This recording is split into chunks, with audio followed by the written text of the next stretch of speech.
Right, let's have a look at the heating and hot water control switch. This is probably the trickiest to use out of all the controls. So to turn this on, hold down the black button for a few seconds.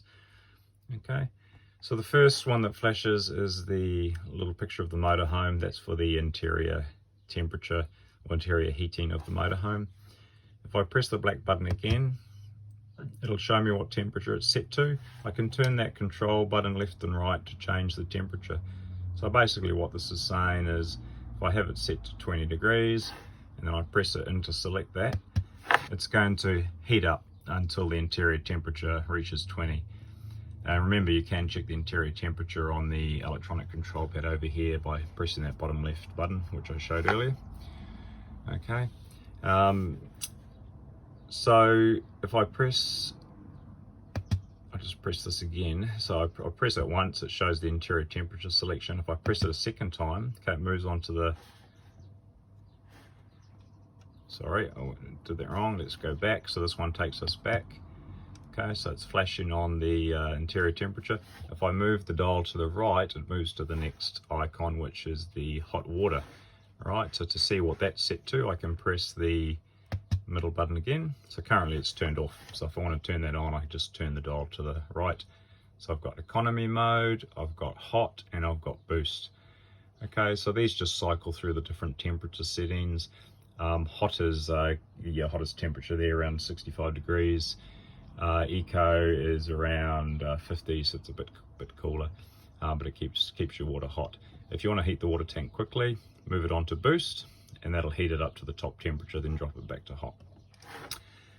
All right, so if I select, say, Eco there and press that to select. Okay, now I move across one more to the right.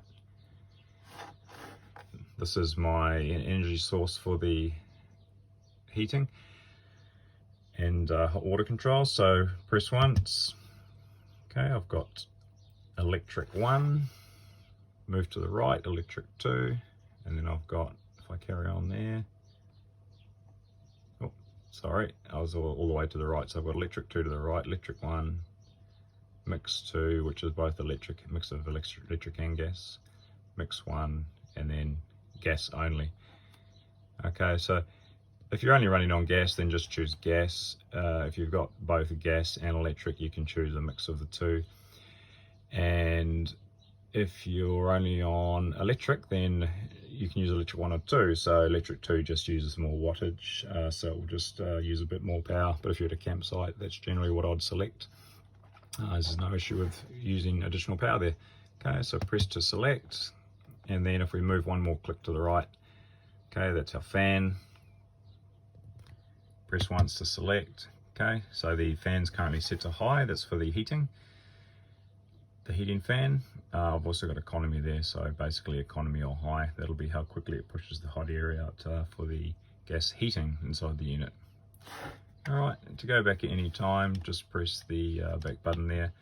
The reason I've got the exclamation mark here is because I've currently actually got no electricity or gas turned on, so it's not finding a power source. Okay, but as soon as it finds power, it's going to come into life and that symbol will go away. All right, so that's your heating and hot water control switch, and I turn this off for traveling. So just hold down the black power button there in the middle again for a few seconds until it turns off. All right, and that's it.